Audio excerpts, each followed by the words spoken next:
हाय दोस्तों, नमस्कार। स्वागत है आपका। दोस्तों, अगर किसी चीज़ को दिल से चाहो तो सारी कायनात उसे आपसे मिलाने में लग जाती है। इस डायलॉग को आपने ज़रूर सुना होगा। इसी को सिद्धांत के रूप में हम लॉ ऑफ अट्रैक्शन कहते हैं। ये वो सिद्धांत है जो कहता है आपकी सोच हकीकत बनती है, यानी थॉट्स बिकम थिंग्स।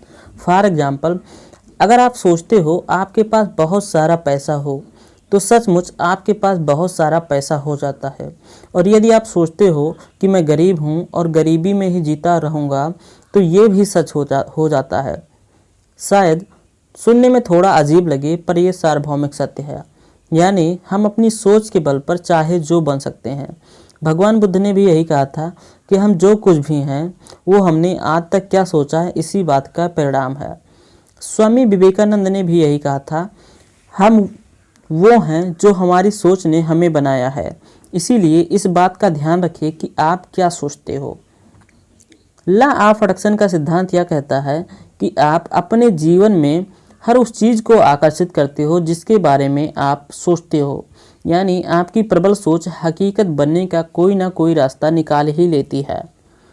दोस्तों, लॉ ऑफ अट्रैक्शन का मतलब केवल यह नहीं कि सपने देखो, यानी ड्रीम्स, विल पावर, कॉन्फिडेंस, ये तीनों मिलकर लॉ ऑफ अट्रैक्शन के सिद्धांत को पूरा करती हैं। इसीलिए कहते हैं आप अपने सपने को जिंदा रखिए। अगर आपके सपने की चिंगारी बुझ गई तो इसका मतलब यह है आपने जीते जी आत्महत्या कर ली। दोस्तों, हम जो संकल्प कर रहे हैं, निरंतर हमारे मन में जो संकल्प का फ्लो चल रहा है उसकी तरंगे चारों ओर फैलती हैं। इन्हें हम वाइब्रेशन कहते हैं और ये तरंगे प्रकृति में जाती हैं।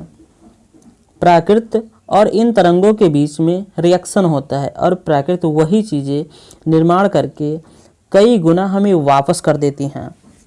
मान लीजिए कोई व्यक्ति गरीब है, उसके मन में बार बार यही विचार उठता है, हम तो गरीब हैं, पैसे की कमी है, बच्चों को पढ़ा नहीं सकते, एक अच्छा घर भी नहीं ले सकते, हम तो गरीब हैं। तो ये उसकी निगेटिव तरंगें निकल रही हैं और प्रकृति में जा रही हैं। प्रकृति तो मनुष्य को सब कुछ प्रदान कर रही है और गरीबी लौटकर उसी व्यक्ति के पास आ रही है।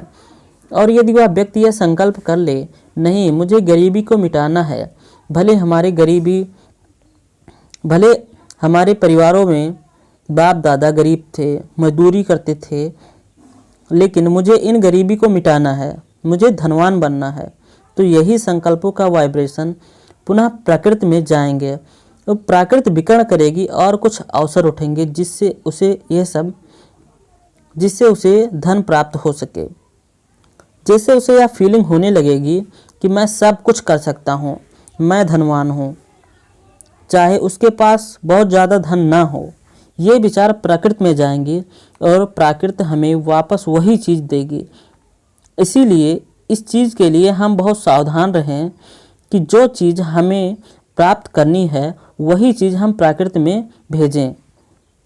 दोस्तों, एक छोटा सा वीडियो लॉ ऑफ अट्रैक्शन के बारे में था। वीडियो ज़्यादा लंबी नहीं की क्योंकि व्यूज़ बहुत कम आ रहे हैं। आने वाले दिनों में हम इसका विस्तृत विश्लेषण करेंगे। तो मिलता हूँ आपसे अगले वीडियो में। जब तक के लिए जय हिंद।